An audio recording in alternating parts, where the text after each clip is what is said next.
So guys, meron tayo dito ngayon na walk-in client. Actually si ma'am nagpa-schedule na to dati, ngayon lang nadala ni ma'am, ngayon lang nagka-time. So ang ginawa lang kay ma'am is yung ECV. So next time na daw yung sa head unit kasi medyo matrabaho yung sa head unit, so babalik si ma'am ulit. Thank you ma'am Leila, ingat po sa biyahe. So hello, meron tayo ngayon dito Ford EcoSport na 2015.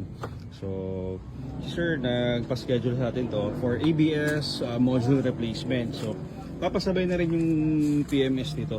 Hindi rin nagagamit daw ni sir kasi nag-aalala siya dun sa ABS. So nakita tayo ni sir at yun, naka-schedule for today si sir for ABS module replacement, saka sasabay na rin ni sir yung PMS.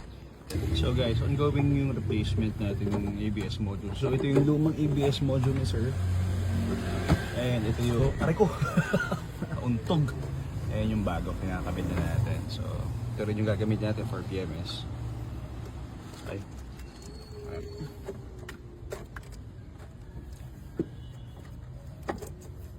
Kaya ni Joseph. Walang problema. Install.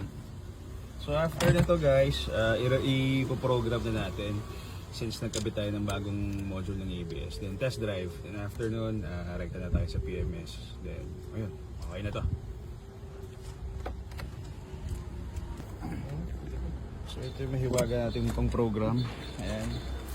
Tapos na lang, kinakabit na lang yung ABS. Then i-recta na tayo sa reprogram. So guys, yung ABS module natin is paubos na. Kung may gusto pang humabol, itawag nyo na agad para makapagpa-reserve na kayo ng module. So hindi ko alam kung ilang pieces pa, pero limited na lang, naubos na rin, paubos na rin talaga. So yun lang guys, salamat.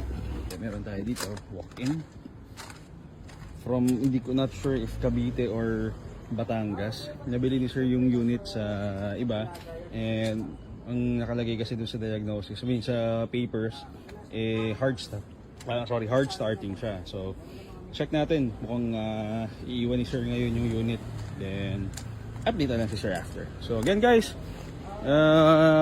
open tayo until 7 PM or 6 to 7 PM para doon sa viewing ng mga sasakyan, and kung may gusto kayo ipa-repair na Ford units nyo, open kami today. Ay, yun lang, bye bye.